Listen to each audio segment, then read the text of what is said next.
Mais, voilà, en étant poli. Donc nous aujourd'hui, à mon sens, quand j'entends, je suis pas d'accord avec la démarche du président de la République, ne veut pas dire que je suis contre le président de la République. Je suis pas d'accord avec la démarche du président de la République, ne veut pas dire que je lui manque de respect. Et en formulant mon désaccord, je dois lui quand même marquer, peut-être pas ma sympathie, mais tout le respect. Je suis obligé de le faire.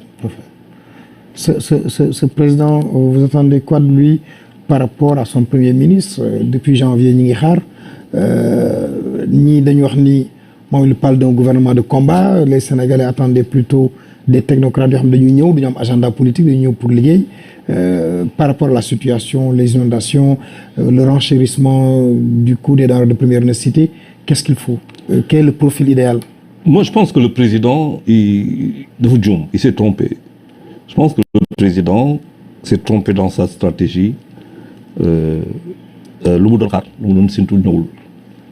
Et à partir de ça, à mon sens, de déstabiliser. À mon projet, mais waxul Sénégalais là mooy projet, mais c'est clair qu'il a un projet. Projet nag en principe, c'est le projet du Sénégal pour les Sénégalais. dëgg. Donc bu dee loolu la il faut que mu jël ay décisions pour le Sénégal qu'il souhaite laisser aux Sénégalais. bu dee lu may wax dafa pour les Sénégalais. liggéey le Sénégal qu'il laisse aux Sénégalais. Parce que par A ou par B, il part. Ça veut dire que même s'il fait un forcing en 2024, quoi qu'il puisse arriver, il part. Senghor est parti à laisser aux Sénégalais une nation. Abdou Diouf a laissé aux Sénégalais le multipartisme, le renforcement de la démocratie. Abdoulaye Wade a laissé aux Sénégalais des investissements lourds et le décomplexe. Il a décomplexé les Sénégalais. Qu'est-ce que le président Macky Sall va laisser aux Sénégalais? Donc forcément, il faut qu'il travaille pour ça. Nous voulons en janvier. Nous après les législatives.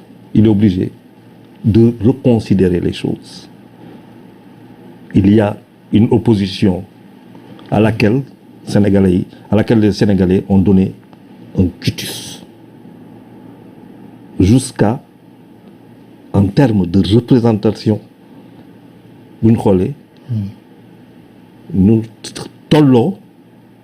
tollons. Ouais, c'est une limite. Il a fallu Pape Diop, le cas Pape Diop, on peut dire que c'est un cas aussi, pour que la majorité Benno existe. Sinon, nous tollons.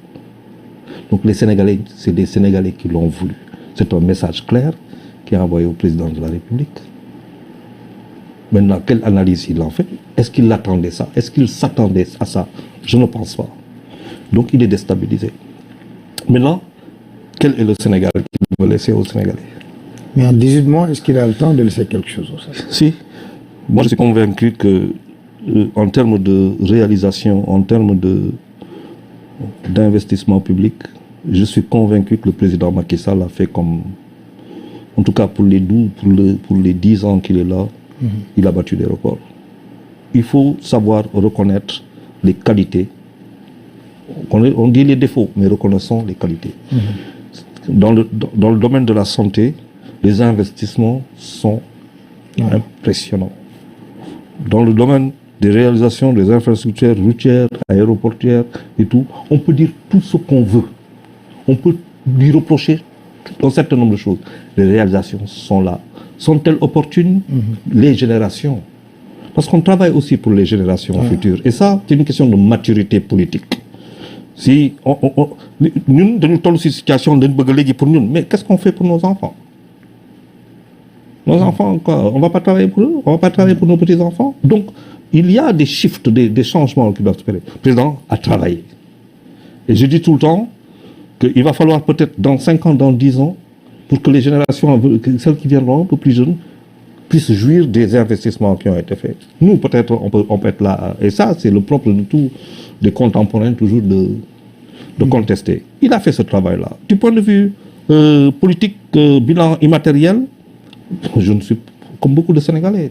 On est déçus. Mais maintenant, qu'est-ce qu'il peut faire? Mais moi, j'aurais dit au président de la République, Monsieur le Président, allez chercher un général, nommer le Premier ministre. Ce pays a besoin d'être sur les rails. Monsieur le Président, vous n'avez pas besoin d'avoir 30 ministres. Vous n'avez même pas, vous voulez monter à ce pays-là qu'il doit bouger. Parce que vous dites avec 20 ministres, on peut régler le problème. Moi, je suis convaincu qu'avec 7 ministres, on règle le problème. On a besoin des ministres de souveraineté, c'est tout. Et puis après, c'est des secrétaires généraux, des secrétaires d'État, c'est des directions, c'est très fort, c'est des indicateurs.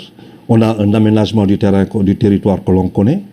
On a une digitalisation vers laquelle on va pour les impôts, pour tout ça, la fiscalité. Tenons par exemple la contribution nationale, comme le dit le président béninois, pour ne pas dire la pression fiscale, la contribution nationale fiscale des Sénégalais qui doit croître de manière considérable, non pas en accentuant maanaam teg pression ki si benn wala si Charles parce que ñoom ñooy kii mais nañ fexe ba nga xamante ne képp kuy sénégalais ak foo toll si wàccu kaay di wàcc daan sa doole war nga mën a contribuer 15 si contribution fiscale googu nañ liggéey si kaw loolu nañ xam kan moo am suuf kan moo amul suuf nañ xam kan moo moomul te par rapport ak loo moom ak kii ñu xool bu fekk plutôt que ñuy toog di la sonal fii kii mais mu doon la sumay impôt ñun xool ñoo xamante ne propriétaires yoo xamante ne yor nañ seen kër di la këru 100 000 francs ñu la koy dee 300 000 francs mën na la très bien tu vas payer 300% de taxes et on va c'est-à-dire il y a tout maintenant il faut le vouloir mais en général et on va voir si ça va pas marcher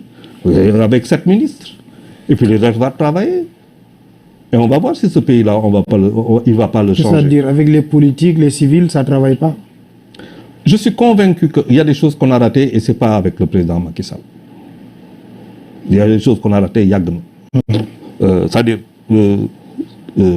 dañuy souvent dañuy folli duñu fal dañu folli Abdou Diouf folli Abdoulaye Wade mais lan lañ tànn on avait des socialistes on a fait partir Abdou Diouf on a fait venir Abdoulaye Wade mais est-ce qu'on a fait partir le socialisme pour faire venir le libéralisme? C'est pas pareil. On dira que mais notre choix c'était quoi? na fi jóge na dem moom mais système bi changement le système économique donc on a voté pour le libéralisme. Non, c'était pas ça. Est-ce que nous Sénégalais nous Africains on est prêts pour ça? ñun nga xamante ne lépp loo xamante ne doxul Sénégal lépp lu doxul lan la leen njëkk a wax nañ dem seeti président le président donc ça veut dire on a toujours besoin et ça c'est culturel c'est socio-culturel ñun on doon soxla toujours koo xamante ne kooku mooy décider pour ñun parce que loolu tam mooy lu ñu yare on ne fait pas de nous des responsables on ne fait pas de nous des champions da ngay nekk xale bu ndaw du ñu tereel lii bul def lii kenn déet donc doo mus a xam doo mus a xam yenn yi donc responsabilité xamoo ko maanaam le champion boo xam ne championship luy anglais ne championship comme leadership moom on n'en parle même pas yow bokkoo si loolu donc démocratie soxluñu ko puisqu'on a toujours besoin de kenn pour kooku décider à notre place da ngay def réunion léegi toog nga xool ñëpp dañuy kaas mais nañ xool lu ñuy def nga xool tout de suite 2-3 ñooy wax parce que tout simplement on a peur parce que noonu la ñu yare tubaab itam defee ko ba nga xamante ne ñun du ñu ñeme proposer jël sensu responsabilisation boobu donc tey le président Macky peut changer ça il peut léguer au Sénégal aussi bien les infrastructures qu'il peut sur 18 mois 15 mois faire quelque chose de très fort pour le Sénégal nag fàtte boppam. Charles da nga yàgg topp mbirum tàggat yaram sport football particulièrement ñu jëm ci coupe du monde la coupe tey lay egsi Sénégal ñëw na le 7 alors pour la première fois li Matar Ba doon wax naan le ministre coupe du monde ak coupe d'Afrique daje fi il faut coupe du monde dellu si waat genre Sénégal mën a jël coupe du monde mais dafa toll si moment boo xam ni pas mal de nos joueurs dañu am problème seen club le meilleur gardien di gardien équipe nationale gis nañ ne temps yi doxul comme ni mu war a doxee un jeune comme Bamba Dieng a du mal à trouver un club marseillais dañ koy réintégré waat est-ce que yooyu nekkul loo xam ni mën na jouer suñuy performance en coupe du monde ou comme l'a dit El Hadj Diouf à l'époque Tony Silva ne marchait pas trop et pourtant bi ñu ñëwee coupe du monde dafa dox normalement.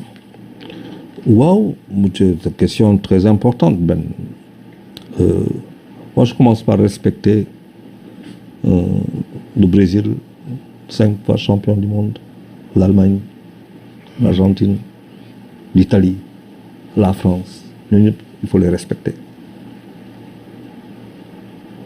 D'abord, il faut commencer par l'eau. Il y a l'euphorie. Mais je rappelle aux gens 1986. Puis, on a déjà plus de 20 ans. France, 1986. Oui, on a vu le traumatisme que ça a amené. Caire 86. Caire 86. Moi, je dis aux gens, politique, euphorie, de mon rêve, moi, que l'équipe nationale du Sénégal gagne la Coupe du Monde. Donc, c'est un rêve. Mais bon, il y a des si notre équipe est si nos joueurs, on n'a qu'un seul joueur quasiment, bon, si nous savons, qui est en train de briller, Sadio Mané, Edouard Mendy, on a vu un peu ces temps-ci, c'est dur. Il y a quelques petits soucis. Kalidou, même chose. Kalidou, quelques petits soucis. Adaptation, préparation.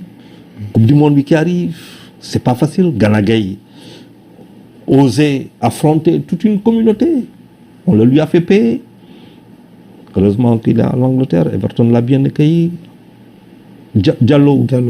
Leipzig, la Fuyère. Mais, bon, pareil, monde bi xam ñu, nit ñi xam ñu. Ils se disent, bon, le Sénégal, quand même, première participation, quart de finale. Deuxième participation, c'est la mauvaise gestion, un peu, une situation un peu compliquée, mais de peu, sinon, nous sommes deuxième tour. Moi, je pense que il faut d'abord que nos joueurs aient un temps de jeu. Après, il y a des combinaisons, yo xamantene mom moy indi affaire bi di jël. C'est comme de la mayonnaise, plus muy gonfler. Il faut faire gonfler, mais en faisant bien le travail. À partir, il y a la rentrée des classes là, octobre, xalé dañuy jangi. C'est un problème pour tous les parents d'élèves. Combien ça va coûter? Xam nga loolu mooy suñu réalité. Octobre bu jeexee ñu ngi waaj dem coupe du monde. Syndicat yi commencé tàngal fii tàngal fële. Léegi bu ñuy dem coupe du monde entre octobre rentrée ak coupe du monde, comment on va gérer l'euphorie? Comment on va gérer nit ñi? Mais tout en se disant qu'on va à une coupe du monde, qu'on peut remporter, on va à une coupe du monde, on peut finir, on peut sortir dès le premier tour. Aussi. C'est possible. C'est possible. C'est-à-dire football, moment non. Allemagne moo gagné woon coupe du monde, Brésil fekk Brésil dëkkam door ko demi-finale humilié ko. Coupe du monde bi mujj premier tour la toog. Espagne jiitu ko gagné coupe du monde premier tour mu toog. Toute cette dernière coupe du monde, le vainqueur de la coupe du monde a été éliminé au premier tour. C'est-à-dire football moo doy waar. Donc pour man nañ fexe ba suñu joueurs yi psychologiquement même s'ils ne jouent pas, quel sera leur état de forme? Lan mooy seen état psychologique, état de forme ak psychologique. Que Aliou Cissé, que moi j'ai critiqué, dans quel état psychologique il va être? Comment va-t-il remobiliser? Il faut l'aider. L'État fait le maximum. Nous dem Coupe du Monde. Dans un pays où la Coupe du Monde ne sera pas comme toutes les autres Coupes du Monde. dañu waxante dëgg. C'est le Qatar. Moi j'ai fait des Coupes du Monde, mais faut Qatar xalaatuma dem foofu. Parce que non, parce que voilà, moi c'est-à-dire moi j'ai envie d'avoir mes libertés. C'est pas dans un endroit où on me prive de mes libertés. Mes libertés, j'ai envie de rentrer dans un endroit. Je m'appelle Charles Fay. Hein. Tu me dis non, ok, très bien, tu es chez toi, je suis chez moi. Ouais. Attention, je respecte, mais il faut respecter. Si tu ne me donnes pas ce que je veux, il n'y a pas pourquoi je viens chez toi. Donc j'ai supporté mon équipe, j'ai supporté à partir du Sénégal. Et ça va être l'une des chances, par contre, du Sénégal, si Coupe du Monde, Bidigno, moi, que pour la première fois, les grands du football mondial vont peut-être vivre une ambiance qu'ils ne connaissent pas, à laquelle ils ne sont pas habitués. Afrique dafa neex loolu tax coupe du monde bu am Afrique day neex. Parce que nous on est généreux mais une coupe du monde au Qatar avec une ambiance. En tout cas moi je ne me je ne vois pas je vous dis j'irai supporter non c'est un ensemble et cet ensemble là n'est pas là-bas donc il se peut que les grandes équipes souffrent l'ambiance souffre parce que coupe du monde 4 semaines c'est dur hein. Vivre ensemble pendant 4 semaines pour une équipe c'est pas facile pendant 4 semaines vous êtes ensemble c'est des égos on a vu que ça donne parfois les équipes qui implosent les Hollandais tout ça donc Sénégal mën na am chance tam si loolu et c'est quand même un pays où 95% des Sénégalais sont musulmans dans un pays islamique donc pour nous autres Sénégalais l'environnement peut être favorable aussi ouais, d'accord donc je pense qu'il y a des choses qu'il faut analyser mais pour moi c'est sur le terrain du si ay wax autre actualité avant de terminer il y a la mort de la